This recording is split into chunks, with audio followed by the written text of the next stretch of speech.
ఆముక్తమాల్యదలో రెండు భాగములు ఉన్నాయి మనకు కావలసినటువంటి. అందులో ఒక భాగం వెంటనే మనం చదివి అర్థం చేసుకుంటానికి పనికొచ్చేది, ఆచరించడానికి బహుశా మనం వెంటనే సిద్ధంగా ఉన్నామా లేదా అన్నది కష్టం. అంటే పతంజలి చెప్పినటువంటి, పెద్దలు చెప్పినటువంటి యోగాభ్యాస మార్గంలో జీవితం సాగవాలనంటే మనం ఉన్నటువంటి ఊరు ఏ విధంగా ఉండాలి అనేది ఒక భాగం ఇచ్చాడు. ఆ పద్ధతే ఇప్పటికీ 50-60 సంవత్సరాల కిందటి వరకు ఆసేతు సీతాచలమును గ్రామములు అనేటువంటివి అలాగే ఉంటూ ఉండేవి. అది పూర్తిగా రూపుమాపేయటం కోసం అని చెప్పి 60 సంవత్సరాల నుంచినే రష్యా, అమెరికా దేశాల నుంచి అనుక్షణం ప్రయత్నం జరుగుతూ ఉండి ఈ రోజు వరకు వచ్చింది. దాదాపు 160-65 పాళ్ళు రూపుమాసిపోయినది. అంటే ఇదివరకు కొన్ని వేల సంవత్సరాల కిందటైతే గ్రీసు, రోము మొదలైన దేశాల్లో కూడా ఇలాంటి సంపత్తి ఉండేది. కొన్ని లక్షల సంవత్సరాల కిందటైతే ఈజిప్టు, క్రీటు, బాబిలోనియా మొదలైనటువంటి దేశాల్లో కూడా ఇలాంటి సంపత్తి, అంటే ప్రపంచం మొత్తం మీద ఒకే ఒక సంస్కృతి ఉండేది. అంటే మతము అనేటువంటి ఒక స్కాండల్ లేనటువంటి రోజుల్లో మానవ జాతి ఈ శాస్త్రాలను అనుభవించినటువంటి రోజుల్లో. కానీ మానవుడు ఎప్పుడైతే మతం అనేటువంటి దాంట్లోకి, నీచత్వంలోకి దిగజారిపోయినాడో, అంటే మనవాళ్ళు ఇంకొకళ్ళు అనేటువంటి దుర్బోధ చేయటానికి సదుపాయంగా పెట్టుకునేది మతం. అంటే మంది నమ్మిన వాళ్ళు, నమ్మని వాళ్ళు, విశ్వాసులు, అవిశ్వాసులు, నమ్మిన వాళ్ళు కాఫిర్లు, లేదా నమ్మిన వాళ్ళు పాపులు, నమ్మిన వాళ్ళు అస్పృశ్యులు, ఆర్యులు, మ్లేచ్ఛులు. ఇలాగా అంటే ఇలా పెట్టుకోకుండా ఉండటం కంటే నీచమైన మైండ్కి పెట్టుకుంటాం చాలా సదుపాయంగా ఉంటుంది. కనుక ఎప్పుడు ఇలాంటి అట్లాంటియన్ సోల్స్ లాంటివి తప్పనిసరిగా మతాలను అల్లుతూ మానవ జాతిని అపవిత్రం చేస్తూ ఉండటానికి ప్రయత్నం చేస్తాయి. కానీ అప్పుడు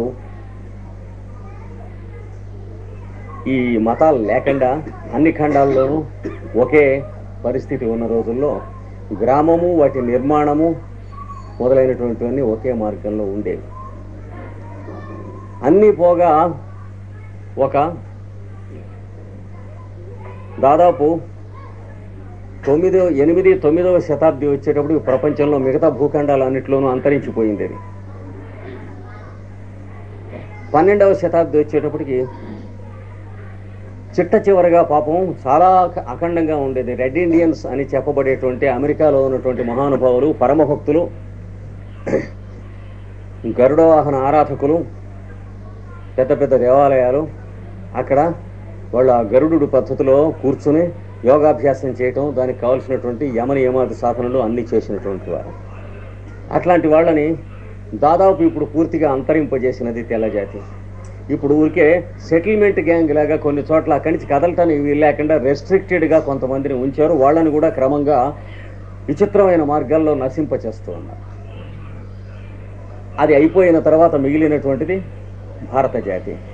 భారత జాతి మీద ఈ రకమైనటువంటి ప్రయత్నం పడటం మొట్టమొదట మొదలుపెట్టినటువంటిది మహమ్మదీయ దండయాత్ర ప్రారంభమైనప్పుడు. మతం అనేటువంటి పేరు అంతకుముందు మనకు లేదు.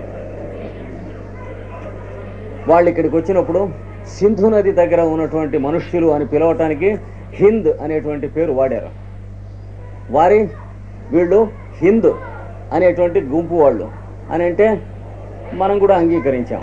అంటే ఎదుటివాడు మన మీద గంధం వేస్తున్నా, పేడ వేస్తున్నా కూడా తేడా తెలియలే. అంగీకరించి మనము హిందువులము అనేటువంటి ఒక మతానికి చెందిన వాళ్ళంగా గర్వపట్టం క్రమంగా నేర్చుకున్నాం. గర్వం మిగిలింది. ఆ మతం పుట్టక మునుపు ఈ దేశంలో ఏ పవిత్రమైనటువంటిది, అంటే అమెరికా, క్రీటు మొదలైన ఖండాల్లో ఏది ఉండేదో ఆ సనాతన ధర్మం క్రమంగా మాటుబడింది.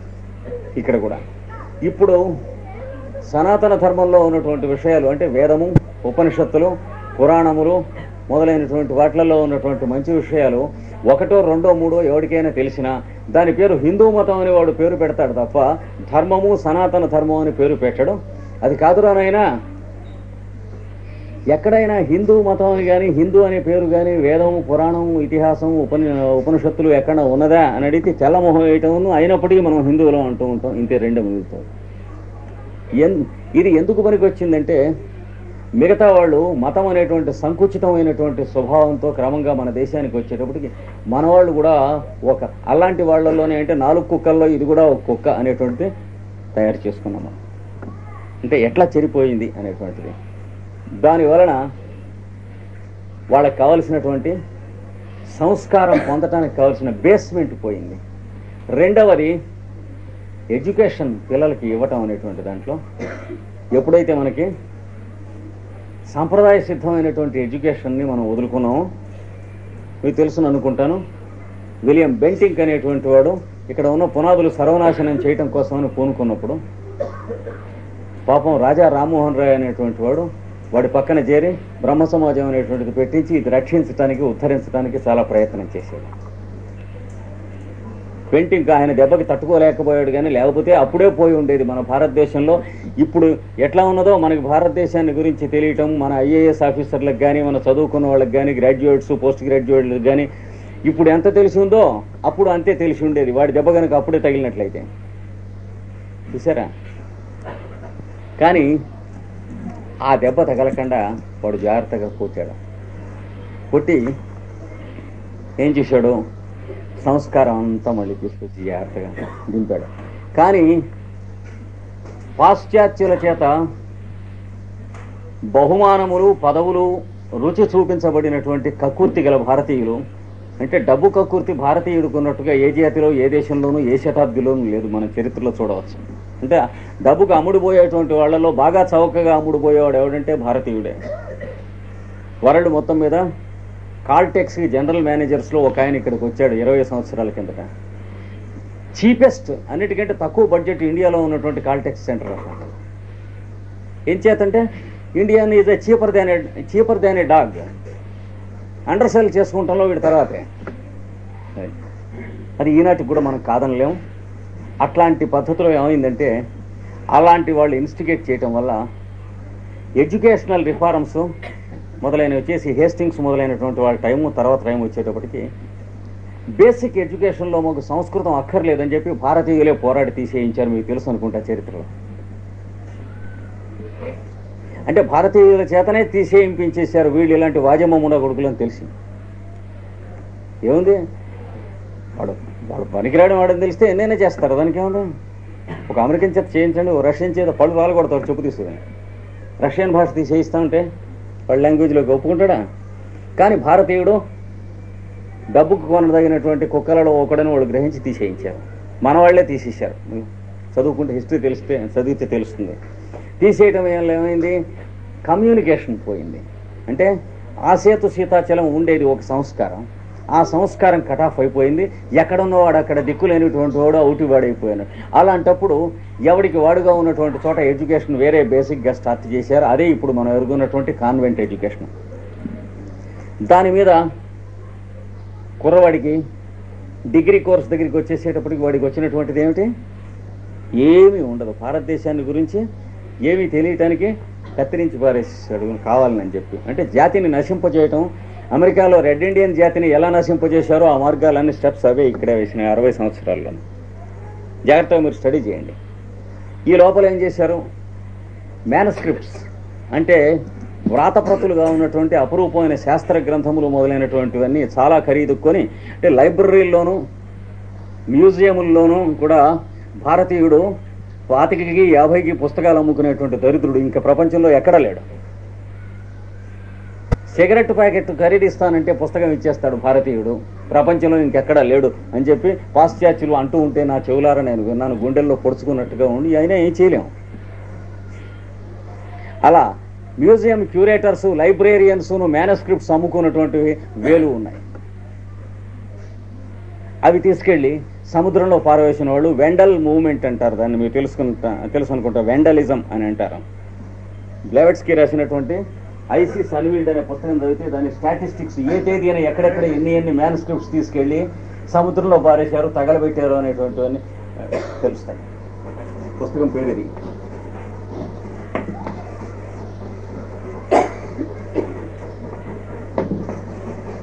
ఐసిస్ అన్వీల్డ్ అనేటువంటి గ్రంథం 1885లో రాసినటువంటి గ్రంథం.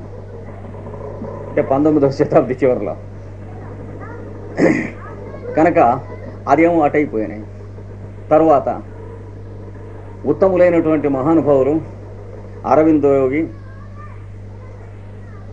మహాత్మా గాంధీ, రవీంద్రనాథ్ ఠాగూర్, రమణ మహర్షి మొదలైనటువంటి వాళ్ళు చేసినటువంటి రచనలు, పబ్లికేషన్స్, పుస్తకాల షాపులు, బుక్ స్టాల్స్ మొదలైనటువంటి వాటిలలో నిండుగా ఉండేవి. మామూలుగా ఏ దేశంలో ఉన్నాయో ఆ దేశంలో ఉంటాయి, మామూలుగా ఉండేవి.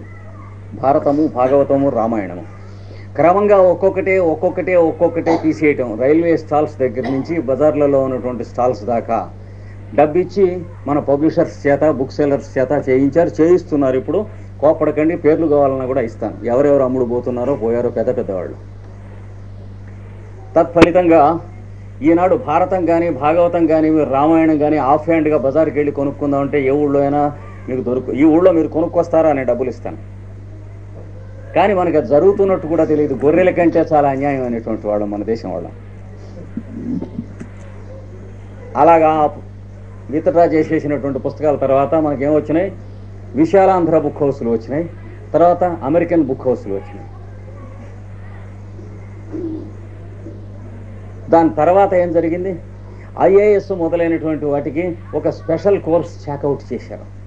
ఆ కోర్సులో ఇచ్చినటువంటి ఇన్ఫర్మేషను ఈ భారతదేశపు యొక్క చరిత్ర కానీ మొదలైనటువంటివన్నీ కూడా ఎంత అపభ్రంశంగా, భ్రష్టంగా, నానా చండాలంగా ఉంటాయో మీకు తెలియదు. కనుక ఐఏఎస్ పాస్ అయ్యి వచ్చినటువంటి వాడికి ఇండియా మీద చాలా primitive, crude and fantastic views ఉంటాయి. చిన్నతనంలో తల్లిదండ్రుల దగ్గర వాడు ఏమన్నా చదువుకున్నవాడైతే తప్ప. కోపడకండి, మీరు కదిలించండి మనుషులు. అంటే కొన్ని 10 మంది ఐఏఎస్ ఆఫీసర్లని చెప్పు తీసుకొట్టినట్టు మాట్లాడాల్సి వచ్చింది ఉపన్యాసాల్లో. అప్పుడు దిమ్మ తిరిగినట్టయి ఇవన్నీ ఉన్నాయా అన్నారు. అంటే నువ్వు గుడ్డివాడు అయితే సూర్యోదయం లేకుండా పోదు, జాగ్రత్తగా చదువుకో, ప్లాట్ఫారాల మీద ఇష్టం వచ్చినట్టు మాట్లాడటానికి దిక్కు లేకుండా ఏం లేదు, పిచ్చి వేషాలు వాక్కండి అని చెప్పవలసి వచ్చింది. కానీ ఎంతమంది పట్టించుకుంటాం అలా చెప్పటానికి? చెబితే మనకి రేపు ఏమవుతుందో అనే నపుంసకత్వం మన జాతికి ఉన్నట్లు ఎవరికి లేదు. ఏ జాతి ప్రతివాడికి కన్విక్షన్ ఉంది బయట జాతికి. ఇవన్నీ ఫలితంగా ఇప్పుడు నల్ అండ్ వైడ్లోకి వచ్చింది. కనుక నగర నిర్మాణం దగ్గర నుంచి, పట్టణ నిర్మాణం దగ్గర నుంచి, గ్రామ నిర్మాణం దగ్గర నుంచి గ్రామములు కూడా కంప్లీట్గా రూపు మార్చిపోయినాయి. గ్రామములోనే పేరుతో ఏమన్నా ఉన్నా చాలా చండాలమైన వాసన కొడుతూ కలుషితములై దుష్టమైనటువంటివై ఆ ఇంటో వాడు ఈ ఇంటో వాడు మాట్లాడుకోకుండా, ఒకే ఇంటో వాడు భార్యాభర్త మాట్లాడుకోవాలంటే పర్మిషన్ రష్యా నుంచో అమెరికా నుంచో రావాల్సినటువంటి పరిస్థితిలో ఉన్నాం. ఇది ఇప్పుడు ప్రస్తుతం ఉన్న పరిస్థితి. ఎవడన్నా కాదన్నా అంతే, అవునన్నా అంతే. కానీ ఆసేతు సీతాచలం అదే ధర్మం ఉంటూ ఉండగా తమ తమ ప్రాంతాల్లో నిర్మమంగా, నిరహంకారంగా పరిపాలించినటువంటి వాళ్ళు ప్రభువులు ఉన్నారు. ఏది జనకుడు మొదలు కృష్ణదేవరాయల వరకును, శివాజీ వరకు వీళ్ళందరూ కూడా ఇప్పుడు ఐఏఎస్ మొదలైనటువంటి వాటిలలో హిస్టరీలో రెవల్యూషనరీస్ కిందను, రిబెల్స్ కింద చెబుతారు. అంటే గవర్నమెంట్కి అగెన్స్ట్గా రిబెల్ చేసినటువంటి వాడు అని చెబుతారు శివాజీని గురించి. కనుక అంటే మోస్ట్ స్కౌండర్లిష్ టైప్ ఆఫ్ హిస్టరీ. చాలా కోట్లు ఖర్చు పెట్టి కేఎం మున్షి అంత వాడిని ఇన్ఫ్లుయెన్స్ చేశారు. అంటే 20% ఇన్ఫ్లుయెన్స్ అయ్యాడు అనుకోండి. కానీ ఆయన 20% అయితే భారతదేశం 200% అవుతుంది. ఆయన అయిన 20%కి ఆయన ఇచ్చినటువంటి శ్రీకృష్ణ అనేటువంటి కృష్ణ కథలో ఇచ్చినటువంటి అగ్లీ డిస్టార్షన్స్, నాస్టీ థింగ్స్ చాలు. అవి చదువుకున్నటువంటి వాడికి శ్రీకృష్ణుడి మీద 7 తరాల వరకు కూడాను చాలా నీచమైనటువంటి, అపవిత్రమైనటువంటి భావం కలుగుతుంది ఎవరన్నా చదివి ఉంటే. కోపడకండి, విషయం వచ్చింది కానీ చెప్పాను, జంక కూడా చెప్పవలసినటువంటి. అంటే ఈ బాధతో ఒక 30-40 సంవత్సరాల్లో కొన్ని లక్షల పుస్తకాలు చదివినటువంటి వాళ్ళలో నేను ఒకని. అంటే చదవకూడని పుస్తకాలు కూడా చదివాం.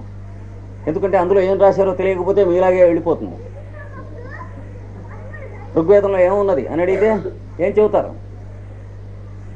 మానవ నాగరికత ఓల్గా నది నుండి క్రమక్రమంగా శతాబ్దుల తరబడి గంగా నదికి వచ్చాను అని చెప్తారు. ఓల్గాసే గంగా రాహుల్ సాంకృత్యానికి 12 లక్షలు ఇచ్చి రాయించారు ఆ గ్రంథం, మీకు తెలుసు అనుకుంటాను. అంటే భారతీయుడు తప్ప ఇంకొక దేశం వాడికి అమ్ముడుపోయే కుక్కలంటూ మానవ జాతిలో లేరంటానికి ఇంతే నిదర్శనం. పేరు ఒకటే చెప్పాను, చాలా ఉన్నాయి. అంటే ఇప్పుడు మన సమకాలికులలో ఈ 83లో ప్రవేశించినటువంటి వాళ్ళలో కూడా ఉన్నారు. కానీ మనకు కావాల్సింది అటు సైడ్ కాదు, మన సైడ్. అంటే మనం కావలసిన పద్ధతిలో మనం జీవించలేమా? 10 మంది కానివ్వండి, 20 మంది కానివ్వండి, 50 మంది కానివ్వండి, దానికేంటి? మనకు కావలసినటువంటి గ్రామం మనం తయారు చేసుకోలేమా?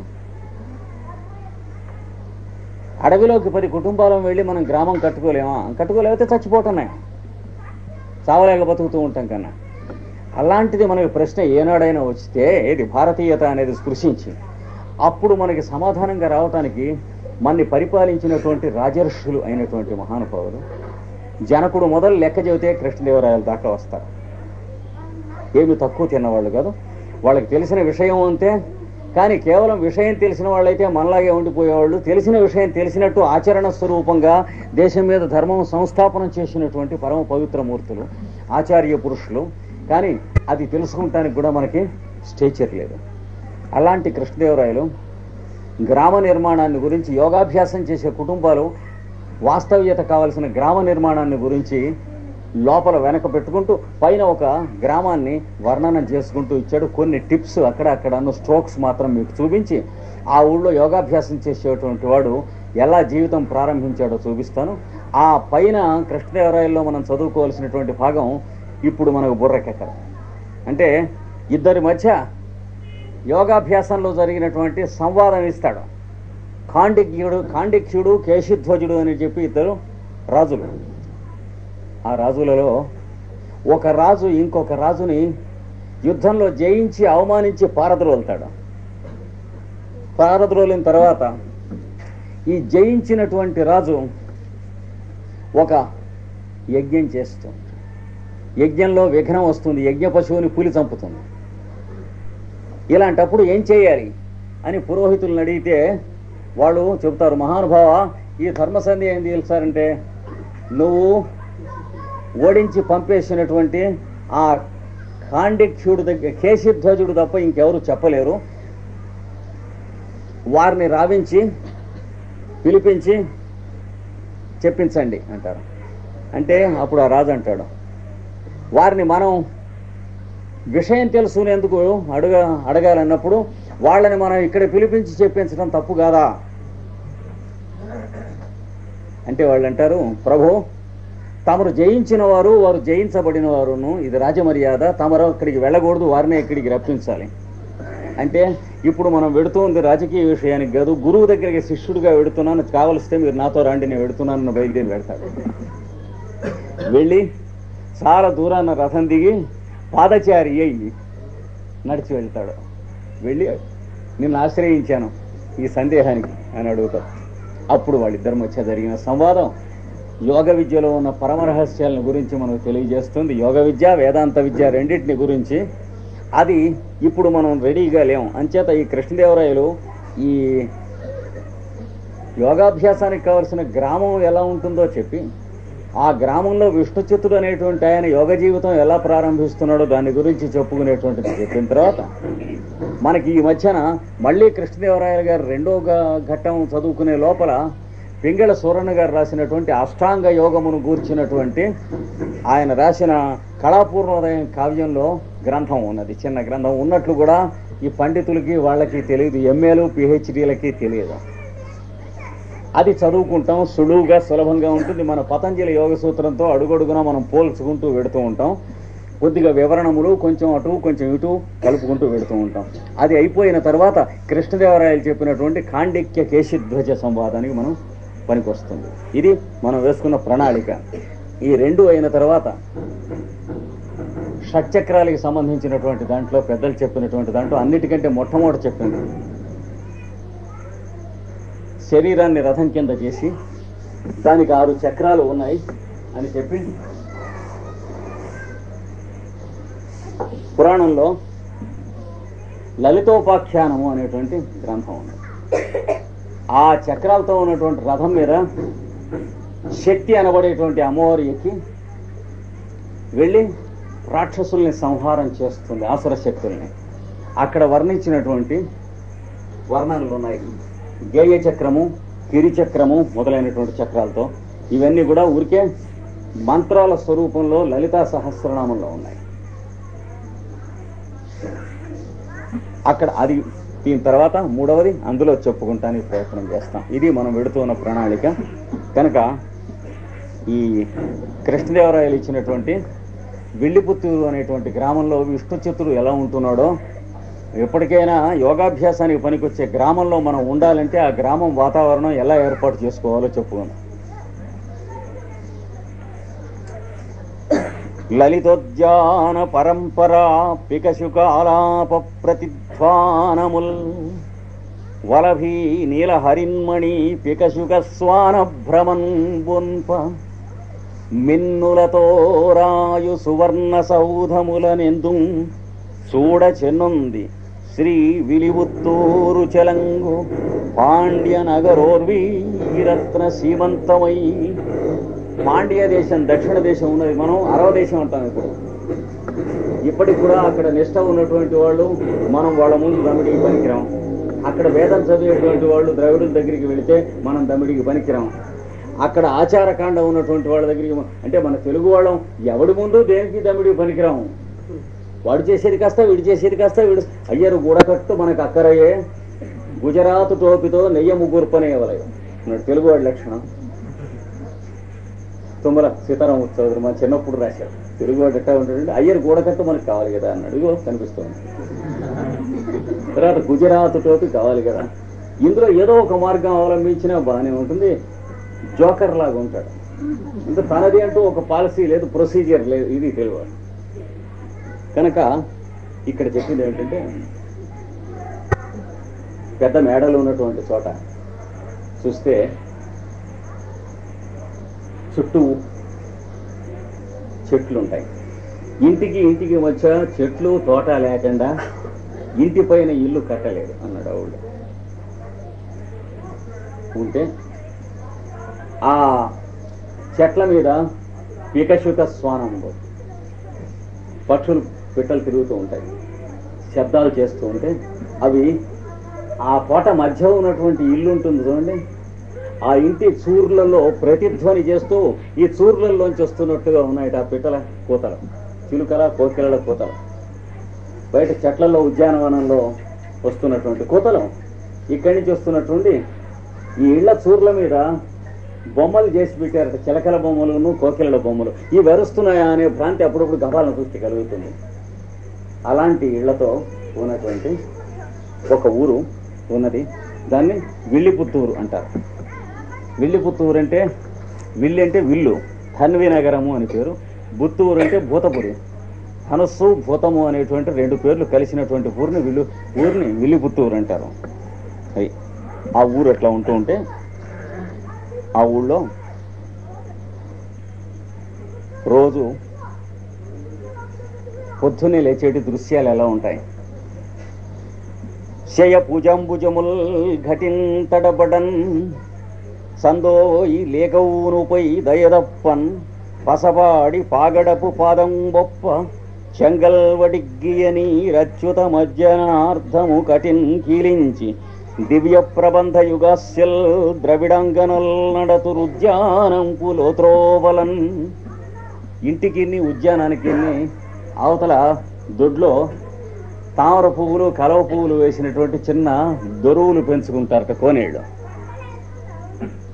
అక్కడికి వెళ్ళి సూర్యోదయం అవుతూ ఉండగా స్నానం చేసి బిందెతో నీళ్లు ముంచుకొని చేతిలో తామర పువ్వులు 2, 3 పూజ కోసం అని చెప్పి పట్టుకొని బయలుదేరి స్నానం చేసి తిరిగి వస్తున్నటువంటి ఆ కుటుంబ స్త్రీలు నోట్ల వెంట దివ్య ప్రబంధ యుగాస్యలు.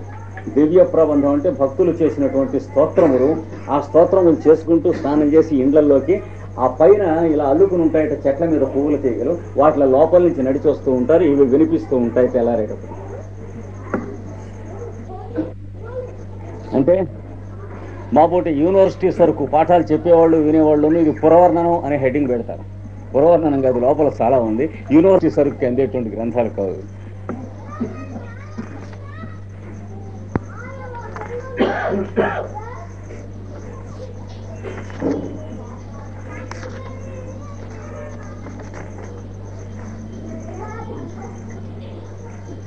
ఇంకా కొంతమంది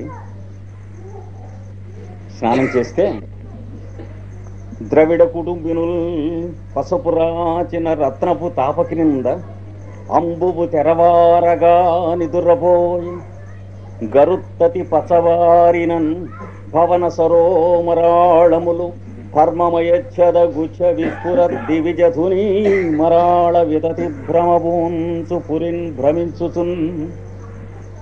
వీళ్ళు స్నానం చేయటానికి వెళ్ళేటికి ఒక్కో చోట ఆ దొరువుల దగ్గర రాళ్ళు ఉంటాయి. ఏదో స్నానం చేసి గుడ్డలు విడిచి పెట్టుకుని ఇంటిపో. ఆ రాళ్ల మీద అక్కడ తెల్లని పిట్టలు హంసలు పడుకుని నిద్రపోతూ ఉంటాయి. వీళ్ళ పైన పసుపు రాసుకుని మొహానికి స్నానం చేసేస్తే ఈ పసుపు ఆ నీళ్లలో స్నానం చేస్తూ ఉంటే వచ్చి ఆ రాళ్ల మీద ఎలా కొట్టుకుని వీటి రెక్కల మీద తమాషగా అంటుకుంటుంది. ఈ పిట్టల రెక్కల మీద తెల్లగా ఉన్నటువంటి పిట్టల రెక్కల మీద అంటుకుంటుంది. సరే తెల్లారాక ఇవి లేచి బయలుదేరి ఎగురుతూ ఉంటే పిట్టలు ఏమో తెల్లగా ఉంటాయట, రెక్క ఈకలు అక్కడక్కడ బంగారపు రంగులు ఉండి గమతుగా కొత్త పిట్టలు ఏమిటి అన్నట్టుగా ఉంటాయట కొత్త వాళ్ళు వస్తే.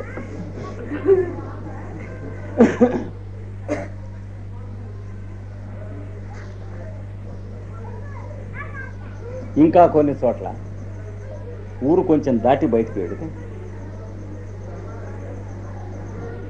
పొలాల దగ్గర కుప్పలు వేస్తారు. సంక్రాంతి పండుగ ముందు ఆ కుప్పల దగ్గర కుప్ప కావాలి అని చెప్పి ఉంటారు. కొంతమంది పిల్లల్ని పెడతారు, చిన్న చిన్న పిల్లల్ని నిద్రపోకుండా కుప్ప కావాలి ఉంటారు. ఆడపిల్లల్ని పెడితే వాళ్ళు కబుర్లు చెప్పుకుంటూ ఉంటారు తెల్లవారుసాము దాకాను నిద్రపోకుండా. ఎవడో నైట్ వాచర్ని పెడితే వాడు ఎక్కడో తొంగుంటాడు. మనకు తెలుసు కదా నైట్ వాచర్ అంటే ఉద్యోగం ఇప్పించడం కోసం తప్ప. కానీ వీళ్ళు అక్కడ తిరుగుతూ ఉంటారట. అక్కడ తిరుగుతూ ఉంటే తెల్లవారుసామున ఇంకా చీకటిగా ఉంటుంది. ఉంటే తల పక్షచ్చట గృక్కి బాతువులు కేదారంపు పుల్యాంతరస్థలి నిద్రింపగా కొన్ని బాతులు, తెల్లటి బాతులు రెక్కలోకి తలకాయ ఇలా పెట్టుకుని పడుకుని నిద్రపోతాయి. చలికాలం కాదు, సంక్రాంతి ముందు కాదు. శ్రీహర్షుడు ఇలాంటి భావన పుటం వేసినా ఎక్కడా చేయలేదు. ఏది కృష్ణదేవరాయల శ్రీహర్షుడు అన్నారు. శ్రీహర్షుడు చేసినటువంటి భావనలన్నీ కూడా వేరు. అంటే ఒకటి ఈ పద్యానికి సరిపోయింది. శ్రీహర్షుడు మొత్తం కావ్యంలో మీరు తూకం వేస్తే ప్రపంచం అంతా వెతికిన క్రిటిక్స్ని తెచ్చిపెట్టినా దొరకదు. అట్లాంటి పద్యాలు చాలా వందలు ఉన్నాయి ఇందులో. మా శేషగిరిరావు గారు నిన్న శ్రీహర్షుడా కృష్ణదేవరాయల్లో అక్కడక్కడ ఉంటే ఉండొచ్చు అన్నారు. ఎందుకని తల పక్షచ్చట గృక్కి బాతువులు అంటే అది చలికాలం కనుక తలకాయ రెక్కలో పెట్టుకుని పడుకుంటాయి అనేటువంటి పద్ధతి రచన హంసల మీద దాదాపు 25-30 పద్యాలు ఎడాపెడా వాయించి చెప్పాడు. కానీ శ్రీహర్షుడు ఈ మాత్రం స్వభావోక్తి అని వాసన వేయలేదు. ఏమండి అలా పడుకుని ఉంటాయిటండి హంసలు. పడుకుని ఉంటే సూచి ఆరెకు రుషస్నాత ప్రయాత ద్విజావళి పిండీకృత శాతులన్ సవి తదావాసంబు జర్పంగా రేవుల డిగ్గన్. వాళ్ళు రాత్రిపూట ఈ ఊళ్ళో కాపలు తిరుగుతూ ఉంటారు వేరే కొంతమంది దొంగతనాలు అవి జరగకుండా. వాళ్ళు ఏం చేస్తారట, ఈ తెల్లవారుసామున ఇంకా మసుగ్గానే ఉంది, వెలుగు రాలేదు. ఈ తలకాయ రెక్కలో పెట్టుకు పడుకున్నటువంటి ఆ బాతును చూచి పాపం ఎవరో పంతులు గారో శాస్త్రులు గారో ఆచార్యులు గారో స్నానం చేయటానికి వచ్చి ఆయన పంచె పిడుచుకుని రాతి మీద పెట్టి మరిచిపోయి విడిపోయినాడు అని అనుకుంటారట వాళ్ళు. అనుకుని ఎవరితో కనుక్కుని వాళ్ళ దగ్గరికి చేరుద్దామని చెప్పి మెల్లిగా చీలమండలోతు ఆ నీళ్లలోకి వీళ్ళు దిగంగానే అది లేచి పరిగెడతాయిట. కానీ నవ్వును శాలిగోప్యౌహములు ఆ పక్కన పొలాల్లో కుప్ప కావలిగా ఉన్నటువంటి ఆడపిల్లలు 25-30 మంది గలగలగల నవ్వుతారట చూసి. ఇట్లా వర్ణించుకుంటూ వెళ్ళి మనకు కావాల్సినటువంటిదే మనం తీసుకుందాం.